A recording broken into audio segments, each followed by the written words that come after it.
You guys, Matt Curry, so great. Let's keep this thing going, right? This next guy is from Toronto, so we're finally going to see a breed of comedy that is not Bay Area based. I'm excited. Give it up for Mr. Rick Jones!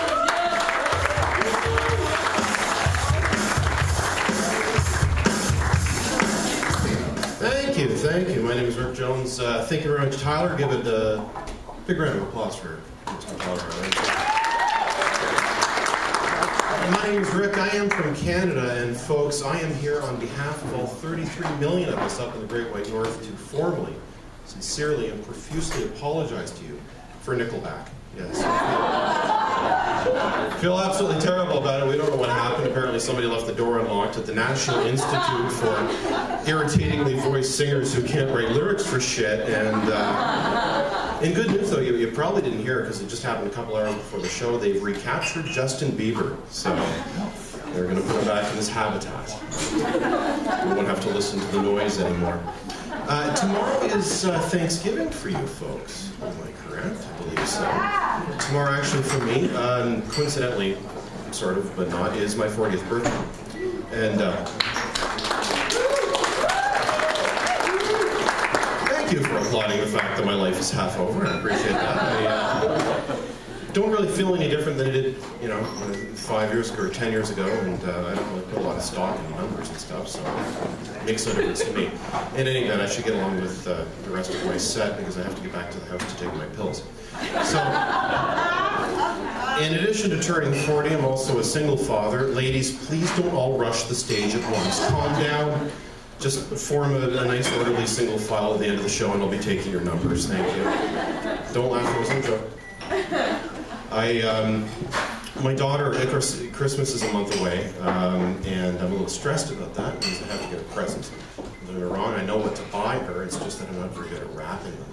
And when I say that I'm not good at wrapping presents, I don't mean that I'm bad at wrapping presents the way that, men are usually kind of bad at that sort of thing. I'm bad at wrapping presents the way that men with no arms are usually bad at that sort of thing. I wrap presents like a T-Rex might wrap presents.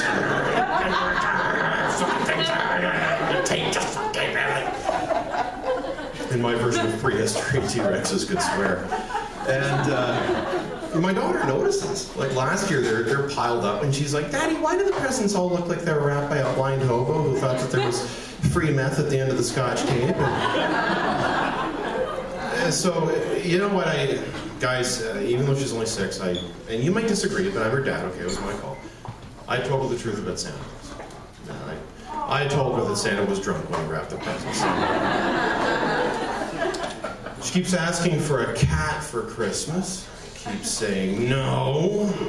And don't get me wrong, I like cats. Actually, I've had lots of cats. I don't mind them. It's just that, look, when you adopt a cat, you're not just bringing a gentle and innocent little soul into your home. You're also bringing in a big box of shit. And it's amazing how a 10-pound animal can generate 20 pounds of shit a day. In fact, it's impossible. A cat is like a magical creature from Harry Potter. Harry, it's the feline of endless defecation.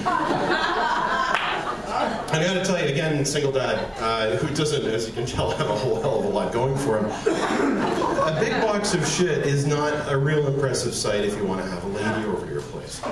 You're actually all suave and sophisticated and say, "Hey, thanks for coming back to my tastefully appointed bachelor pad. Let me show you around. There's the kitchen, the living room, the den, down there's my room, and there's the big box of shit." In which Simba has chosen this opportune moment to squat one out. What's that? Oh, well, I guess I'm sure there's lots of piss in it too. But here at Casa Rick, we use only the finest clumping litter. And so the piss is all hardened into stinky, gravelly little pea boulders. Chardonnay? My last attempt to get her pets was a disaster. Oh man, 3 years ago I got her this, spent hundreds of dollars on it too, this big tank of tropical fish. And people are like, "Rick, why fish? They're boring, they're not good at anything." And that's not true, actually, it's not fair at all. Fish are really good at, dying. Yeah. And should know because I went through more fucking fish than Captain Highliner. But a big batch of fish, and in a week they all die. So about a batch of fish, they'll die. About a batch of fish on Monday, they'd be in the toilet by Friday. Pretty soon I was walking into the fish store and they would cower in the corners of their tanks when they saw me. Ah! It's the fat man! Anyway, after, oh God, it was awful. And at the same time that I'm going through, I'm like murdering all of Nemo's friends in fish catraz over here. On the other side of the very same room, I had this invasion of ants who were coming into my office, right, from the other side of the room. So I'm investing 100% of my disposable income trying to make fish live and ants die. And what I'm getting are dead fish and live ants. Every day I'm walking downstairs, I'm Mr. Responsible Pet Owner, and it's time to feed my fish. Oh shit, 3 more dead. I'm like 4. One jumped out, committed suicide. Meanwhile, on the other side of the room, here they come. Anyways, after about, I don't know, 6 months of this grim Darwinian survival of the fittest type deal I had going on here, I ended up with about 12 fish that wouldn't die. So it's not bad, right? 12 fish, yeah, it's a decent batch of fish. And then they started disappearing. Just vanishing. I had no idea where they're going. So finally, one night I couldn't sleep. So I wandered downstairs like 3 in the morning looking for something to do. Guess what I found? The cat that I had at the time was sitting on top of the fish tank, scooping them out and eating them. So let's review, shall we? The fish that I was slaving over to keep alive were being converted into the turds in my big box of shit. My name is Rick Jones. You have a lovely audience. Thank you very much.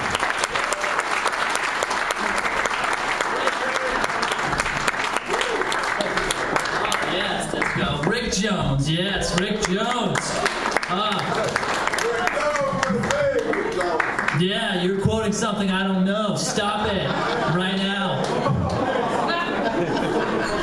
All right, stop.